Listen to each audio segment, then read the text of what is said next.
122 अयोध्या को प्रस्थान। अयोध्या को प्रस्थान। हर्षविभोर भरत ने शत्रुघ्न को बुलाकर उन्हें यह शुभ समाचार सुनाया और रामचंद्र जी के भव्य स्वागत की तैयारी करने का आदेश देते हुए कहा, सभी देवस्थानों में सुगंधित पुष्पों द्वारा पूजन हो। सभी वेतलेख, नृत्यांगनाएं, रानियान, मंत्रीगण, सेनाएं और नगर के प्रमुख जन श्री रामचंद्र जी के दर्शन और स्वागत के लिए नगर के बाहर चलें। नगर के सभी मार्गों, बाजारों तथा अट्टलिकाओं को ध्वज पताकाओं आदि से सजाया जाए। दूसरे दिन प्रातःकाल सभी श्रेष्ठ नगर निवासी, मंत्रीगण, अंतःपुर की रानियान आदि असंख्य सैनिकों के साथ श्रीराम की आगमनी के लिए उत्साहपूर्वक नंदीग्राम आ पहुँचे। कौसल्या, सुमित्रा, कैकेयी आदि महारानियां अंतःपुरवासी रानियों का नेतृत्व कर रही थीं। सभी के हाथों में रंग बिरंगी पुष्पमालाएं थीं। चीर वस्त्र और कृष्ण मृगचर्म धारण किए भरत मंत्रियों एवं पुरोहितों से घिरे हुए सिर पर चरण पदुकाएं धरे प्रतीक्षा कर रहे थे। तभी दूर से दिव्य पुष्पक विमान आता दिखाई दिया। समस्त उपस्थित पुरवासियों के मन में हर्ष की लहर दौड़ गई और वे रामचंद्र जी का जय जयकार करने लगे। भरत ने आगे बढ़कर अर्घ्यपाद्य आदि से श्रीराम का पूजन किया और उनके चरणों में साष्टांग प्रणाम किया। रामचंद्र जी ने आगे बढ़कर उन्हें अपने हृदय से लग लिया। फिर भरत ने वैदेही के चरण स्पर्श करके लक्ष्मण को अपने हृदय से लग लिया। इसके पश्चात वे विभीषण, सुग्रीव तथा अन्य वानर वीरों से बड़े प्रेम से मिले। फिर शत्रुघ्न भी सबसे उसी प्रकार मिले जिस प्रकार भरत मिले थे। श्रीराम ने तीनों माताओं का पास जाकर बारी बारी से सबके चरण स्पर्श किए। उनका आशीर्वाद ग्रहण करके उन्होंने गुरु वशिष्ठ के पास जाकर उन्हें प्रणाम किया।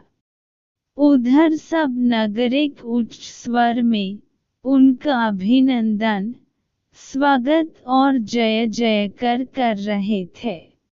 फिर भरत ने चरण पदुकाएं रामचंद्र को पहनते हुए कहा, प्रभो, मेरे पास धरोहर के रूप में रखा हुआ आपका यह सारा राज्य मैंने आज आपके चरणों में लौट दिया है।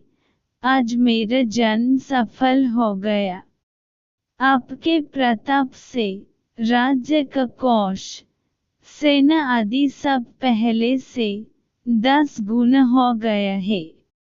भरत की बात सुनकर विभीषण तथा समस्त वानरों के नेत्रों से अश्रुधारा बह चली।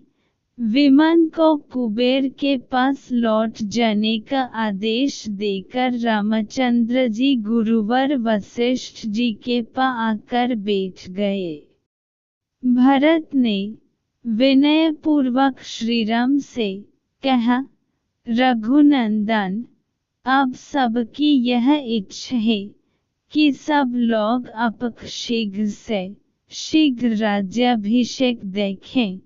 जब तक नक्षत्र मंडल घूमता रहे और जब तक यह पृथ्वी स्थित है, तब तक आप इस संसार के स्वामी बने रहें। अब आप इस वनवासी के वेश का परित्याग कर राजसी वेश धारण करें। भरत के प्रेम भरे शब्द सुनकर रघुनाथ जी ने तथास्तु कहा और तत्काल राज्याभिषेक की तैयारियां होने लगी।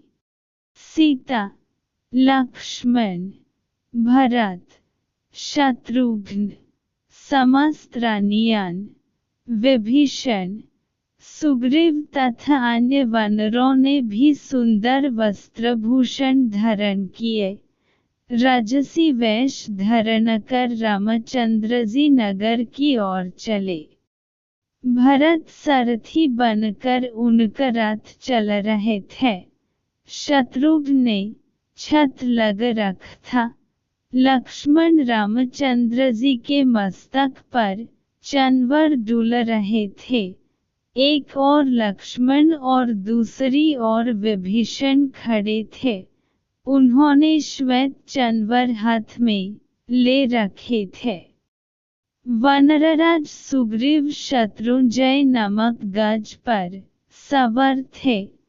समस्त नगरवासियों ने जय जयकार किया और श्रेष्ठियों ने आगे बढ़कर उन्हें बधाई दी।